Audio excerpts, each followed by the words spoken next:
एरन desert में अपनी बेटी के साथ स्ट्रगल कर रहा होता है। उनके पास खाने पीने का कोई सामान नहीं है। वो ईश्वर से मदद की प्रार्थना करता है, लेकिन उसकी बेटी अब इंतजार नहीं कर सकती। उसकी हालत बहुत ज्यादा खराब होती है और गौर की बेटी लव की मृत्यु हो जाती है।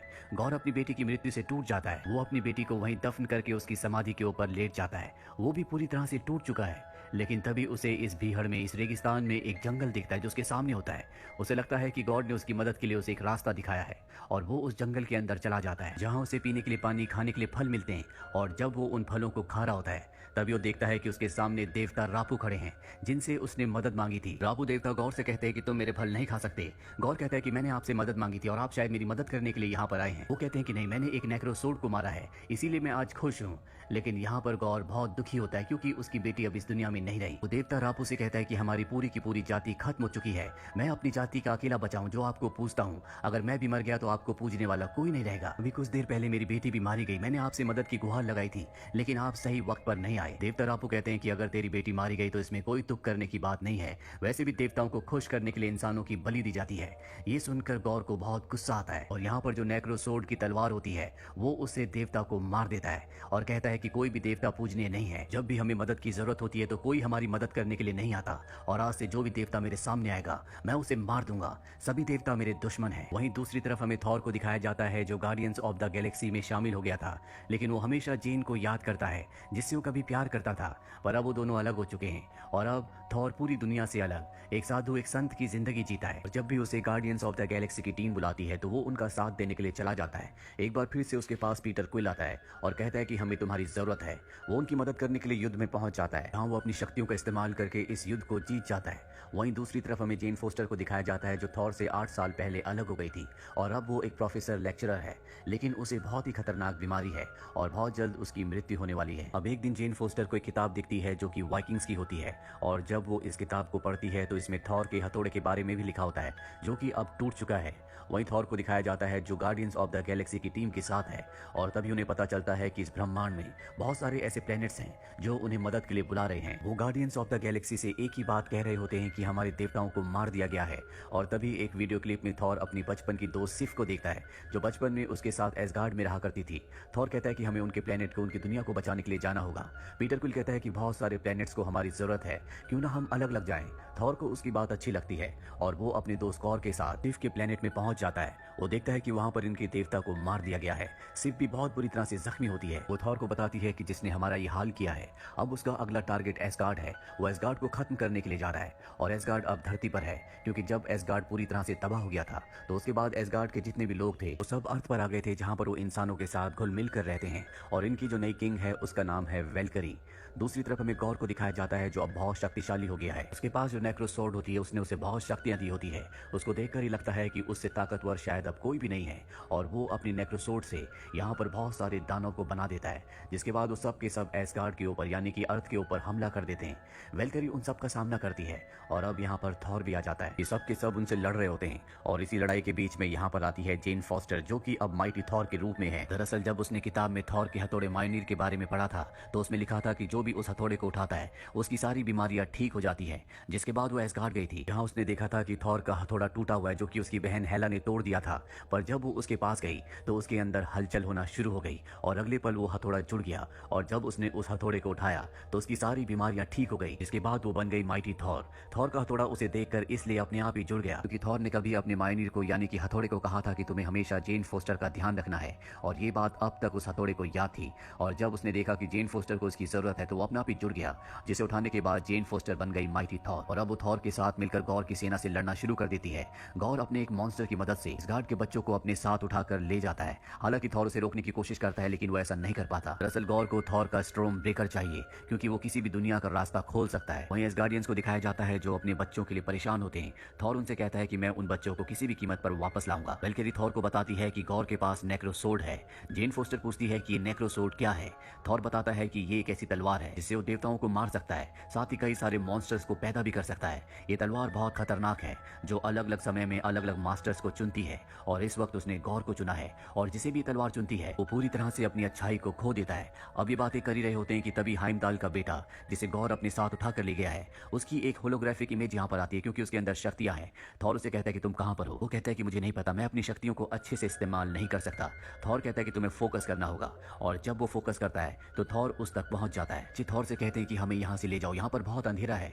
थॉर कहता है कि मैं असली में यहाँ पर नहीं हूँ, सिर्फ मेरा दिमाग यहाँ पर है। और थॉर इस जगह को देखता है जो पूरी तरह से अंधकार में होती है। इसके बाद वो अपने साथियों को बताता है कि गौर ने बच्चों को अंधेरे की दुनिया में रखा है जहाँ पर गौर की शक्तियाँ बहुत ज्यादा होंगी।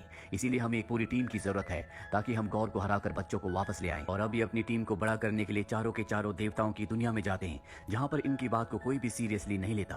और तभी यहाँ पर देवताओं के देवता ज़्यूस आते हैं जिन्हें थॉर बताता है कि अलग अलग देवताओं को मारा जा रहा है और हमें किसी भी तरह से गौर को खत्म करना होगा। पर ज़्यूस उसकी मदद करने से मना कर देते हैं। इसके बाद इन्हें समझ में आ जाता है कि इन्हें किसी भी तरह से ज़्यूस के हथियार जिसे थंडरबोल्ट कहा जाता है, जिसके अंदर असीम शक्तियां हैं, उसे हासिल करना होगा, तभी ये गौर को हरा सकते हैं। जिसके बाद ये सब के सब थंडरबोल्ट को हासिल करने के लिए देवताओं से लड़ना शुरू कर देते हैं और ज़्यूस को गुस्सा आ जाता है। ज़्यूस अपने सबसे खतरनाक हथियार थंडरबोल्ट से गौर की बॉडी को चकनाचूर कर देते हैं। इसके बाद वो थॉर के ऊपर भी हमला करते हैं, लेकिन थॉर खुद भी एक देवता है, इसीलिए वो उनके हथियार थंडरबोल्ट को पकड़ लेता है और वापस ज़्यूस पर हमला करता है, जिससे ज़्यूस जख्मी हो जाते हैं। और अब ये सब के सब थंडरबोल्ट को लेकर यहाँ से निकल जाते हैं और उस प्लेनेट तक पहुंच जाते हैं जहाँ पर कॉर्ग है, जो पूरी तरह से अंधेरे में डूबा हुआ है। ये पूरे प्लेनेट पर बच्चों को ढूंढने की कोशिश करते हैं, लेकिन इन्हें बच्चे कहीं भी नहीं मिलते। और तभी जेन फोस्टर को एक पेंटिंग दिखती है जो कि एटर्निटी की होती है, जिसे सिर्फ थॉर के स्ट्रोम ब्रेकर से खोला जा सकता है। और अब इन्हें गौर का पूरा प्लान समझ में आ जाता है। वो थॉर के स्ट्रोम ब्रेकर को हासिल करना चाहता है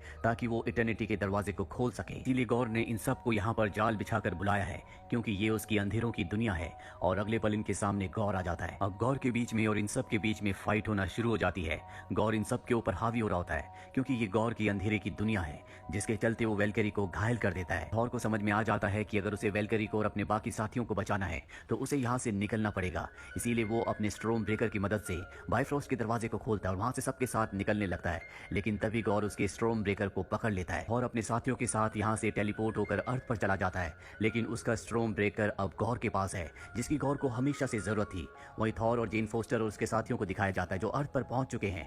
यहाँ पर जेन फोस्टर की हालत बहुत ज्यादा खराब हो चुकी है और जब उसे हॉस्पिटल ले जाया जाता है तो थॉर को पता चलता है कि उसको बहुत ही खतरनाक बीमारी है, कुछ ही दिनों में उसकी मृत्यु हो जाएगी। थॉर को ये भी पता चलता है कि अगर जेन फोस्टर थॉर के म्योनीर को उठाएगी तो वो उसे शक्ति तो देगा, लेकिन जब वो अपने इंसानी रूप में आएगी तो वो और भी कमजोर हो जाएगी। इसीलिए थॉर जेन फोस्टर से कहता है कि तुम अब म्योनीर को कभी मत उठाना, और खुद वो उस जगह चला जाता है जहाँ पर गौर है।